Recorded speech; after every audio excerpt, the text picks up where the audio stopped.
I feel as if I've been looking for you for a very long time. You look beautiful. Very beautiful. I have things I want to do. Things I simply cannot do without you. Reynolds has made my dreams come true, and I have given him what he desires most in return. Every piece of me.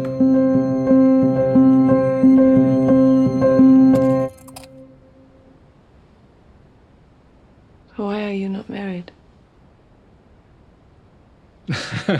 Hey everybody, welcome to What the Flick. We're back from the holidays. Christy, Alonso, Ben, and Matt.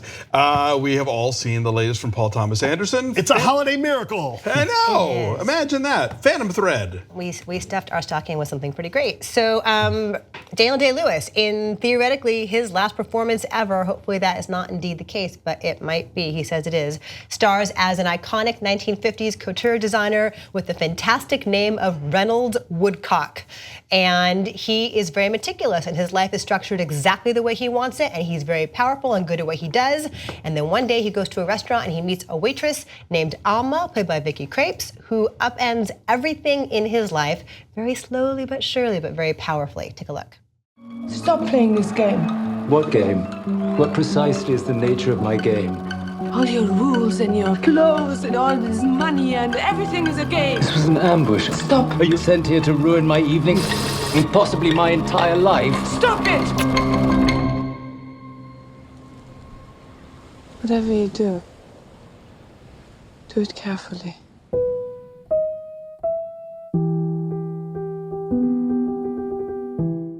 You know, it's funny, I liked it very much, but I already like it more with your description.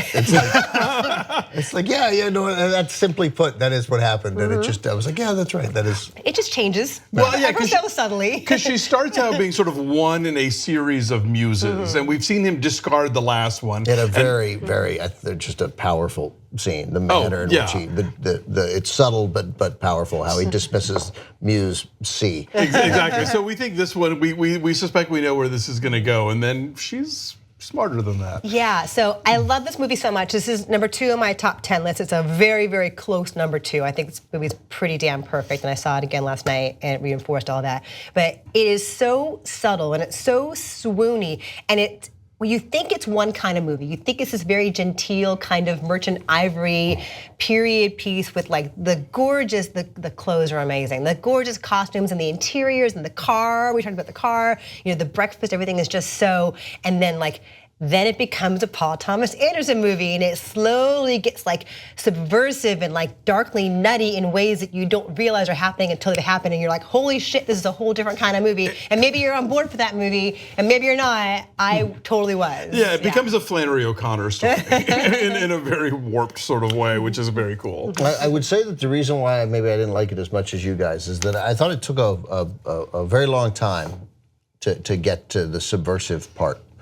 And I did a tiny bit of squirming.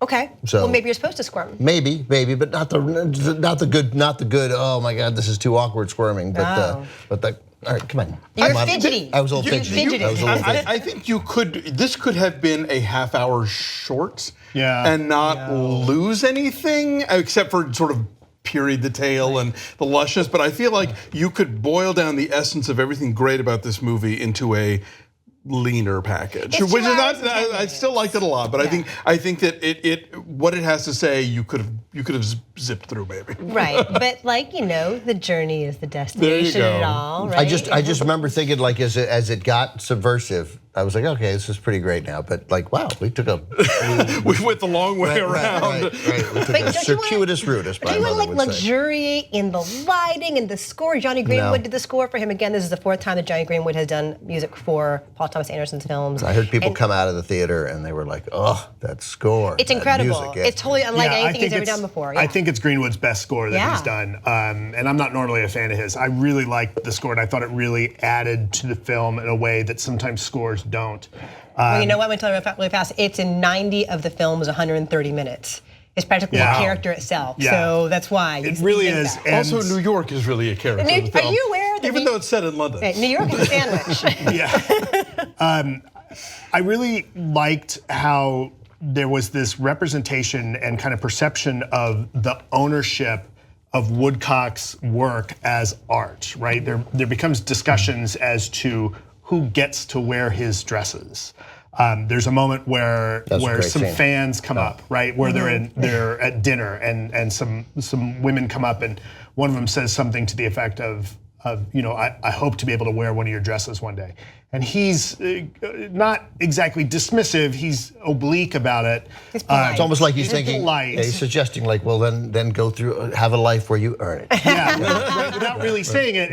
And as viewers, we get that, but clearly that character doesn't quite hear it. But then there's other moments later where there's discussions about who actually gets to wear the dresses he makes, and there's an argument where it's in dispute of whether they can take the dress back. I love that scene. That's a great scene. That's a great scene. That's a great scene. And one of the things, it made me think about this when you talk about in movies how you like to see somebody good at their job doing their job well. I do. This is that. And there is a lot of that. And one of the things this movie does really well is show you what goes into that and show you not just his ability to create the dresses, like the scene early on where he's putting something together for Alma and using the colors, and then the way he speaks to the person wearing and kind of saying how nice they look, and almost like he sells it to the model or the recipient and himself, I just thought was fascinating. Well, there's the idea of what the dress represents, right? So when the Belgian princess is getting her wedding dress made, he's talking her into a lifestyle, not just a fabric.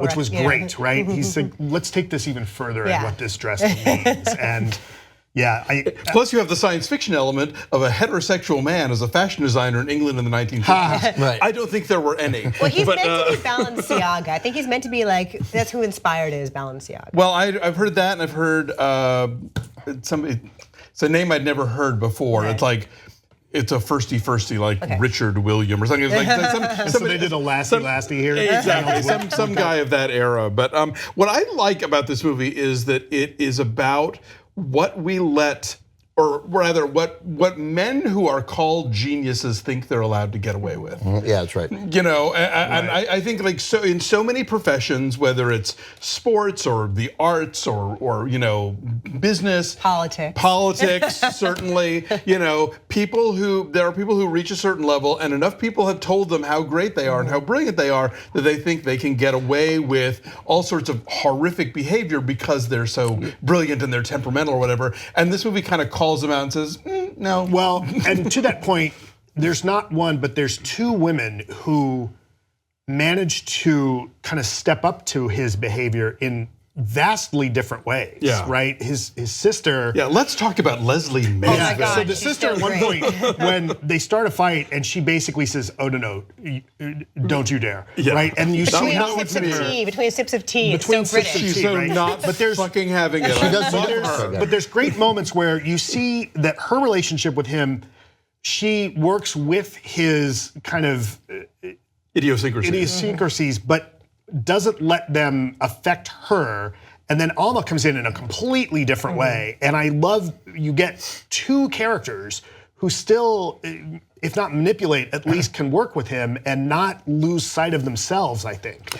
She does a great thing, Lesley Manville, and I don't know, I assume this is her and not Paul Thomas Anderson. I don't know, I'd like to find out, but I think at least twice, and maybe more. Maybe the first one time just had such an effect on me that I think she did it every time. But before, when they had a couple of moderately or big confrontational moments, her hair is very short and very tight to her head, right? But she would do this before speaking to him, as if she had to push her hair back, but she didn't. But it was like a business of hers to get like, I need 3 seconds before I enter into this incredibly difficult. So she'd be like, well, the glasses come off. The glasses come off, and then she smooths where they. But even when they weren't there, even when they weren't there, right? She would sort of she's taking her earrings off, right before she'd go to battle, but there was nothing there. And that's a level of detail that you see in a lot of places in this movie, right? This movie across the board is very meticulous. And you think you know where her allegiances are going to lie when Alma enters the picture, and then. Not necessarily. I want to get back to just a couple of things because these guys said earlier that I liked. One that's going to cause me to raise my score. I forgot that his sort of genius behavior that is excused because he's a genius I'm not a genius at anything or a great artist or anything, but I did think sort of telling the people around you who want to share your life and who you love that they have to deal with your idiosyncrasies. You have a little room there, right? You're supposed to accept people as they are, but you have to open yourself up. You simply have to. And I found myself at one point for a fairly, I'd say 7 or 8 minutes, like really in my own life, thinking, how much do I force my wife and then eventually when she's cognizant, my child and maybe my friends to deal with my idiosyncrasies? A lot. Where do I Ben, start? What are you talking about, Ben? You don't have any. And like it's, and like you can write it funny, but if you're involved with me every day, maybe like, hey, come on, like cut it out. Like it's not cool. So We do love you, Ben. But it's funny you mentioned that. thank you for ruining my epiphanic.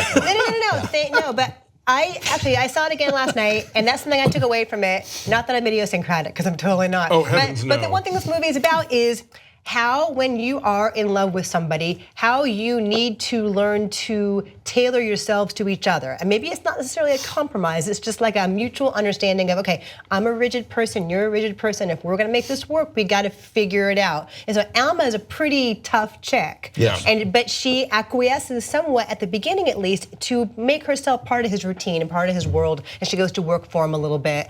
And then he, of course, has to have everything meticulous, like you can't even talk during breakfast. Oh, that's what I'm saying. The sound design for Mother was my favorite thing this year until the toast buttering scene in this movie. Not just the toast. The embroidery. Who knew embroidery could be that noisy? But he turned breakfast into like having a nice meal next to a construction site, right? Which was amazing. Yeah, it was really. But eventually really cool. he learns to deal with that, right? And they learn to sort of. They learn to deal with each other. They keep each other in check in a way. Yeah, that's true. Yeah. So I mean, he's very rigid, and this person changes his life in a way that nobody else ever has. Quickly, the competency for me wasn't so much him, because I'm less interested in the competency of brilliant people.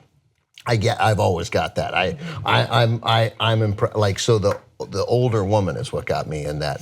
His staff, who really puts these dresses together. Like, he's clearly hired people who are great. The main seamstress. Yeah, the main seamstress who's got to be a woman in her 70s who's probably been doing this for 40 years. And I kept thinking, what's going to happen to her when she retires, or when her fingers aren't quite, she can't get the tensile strength to, because that, like, there's, where does she go home to? What's her life? Well, that's why it's called Phantom Thread, actually, because it's about seamstresses who were working so long and so hard that they would go home and still like do imaginary stitching. Is that right? That's why it's called Phantom Thread. Can I mention really fast that Paul Thomas Anderson shot this, but does not take a credit for it. It's the first movie he's ever served as his own cinematographer for. Usually Robert Elswit shoots his movies, and it's gorgeous. It's like dreamy, but also really like detailed, as you said. But I'm glad you brought up dreamy, because between that and the score, there really is this hazy, dreamlike quality to a lot, at least the first half of the movie, right? That switches, and there's a very slow and subtle tonal shift that I think happens by the end of the film. But the beginning of it, I felt swept away into this lifestyle along with Alma. Right, and she gets caught up in this kind of couture world that she clearly hadn't been brought up in, and it feels very fantastical. And then it gets a little bit, if not more mundane, a little bit more pragmatic as the movie goes on. They settle into a routine. They settle into it, that she takes kind of some ownership and her own agency in, knowing it doesn't fit in, but she really still kind of puts her foot down and somewhat kind of damn the torpedoes in spite of whatever people are telling her around her. Oh no, don't do this. Oh, don't do that. Oh, this is you can't do this. And she just keeps going. Vicky Krieps is so great. I had never even heard of her. She's from Luxembourg. I'd never even heard of her prior to this. And she reminds me of Meryl Streep, just in some of the subtlety of her facial expressions. A couple of different scenes where she's sitting by a fire, and kind of looking toward the fire and having a conversation. And just there's a self-possession and a subtlety and like a wisdom behind her eyes. It reminded me of Meryl Streep. And she's going head to head with Daniel Day-Lewis and is not like blinking at all. No. So I want to throw out a quick recommendation. If people, if this movie makes you interested in how fashion works, there's an app on Apple TV called M2M, Made to Measure TV, and it's all like fashion stuff. There's a 4 or 5 part French TV documentary called Signé Chanel about the creation of one Karl Lagerfeld's Chanel line. Oh, neat. And it mostly dwells on the seamstresses. This team of women who have to create these things and undo them and throw them out and start over and all this stuff. It is one of the best TV documentaries I've ever seen. I super highly recommend it. Cool. I want to recommend, if you live anywhere where they are showing Phantom Thread in 70mm, they had this really cool little program that goes along with it. Right. It's shot in the landmark in LA. There you go. It's shot in 35, but they did a 70 blow up for some locations. If you're interested in how things work, they have pictures of the dresses and they have the sketches. He's sketching throughout the entire movie, and so they have the actual sketches, and it's a cool thing. So if you're anywhere near it, they're doing this for a bit. It's a treat to be able to see that kind of thing on a screen. That's all. I'm giving it a 10. This movie's amazing. An 8. I liked it very much. I didn't fall into deep mad love with it, but I like it a lot. Ben, you changing your number? I'll give it an 8.4, which will make it. I'm gonna change my number too, though. Oh. Fuck off. I'm changing my number to a 9.5. It's a teeny bit long, but you talked me up. I'm so persuasive. So we pulled it up 1.3. Just give it a 9. We're a 9. We're a 9. All right, it's at 89% on the Tomato Meter, one of the best movies of the year. It opened on Christmas Day in New York and Los Angeles.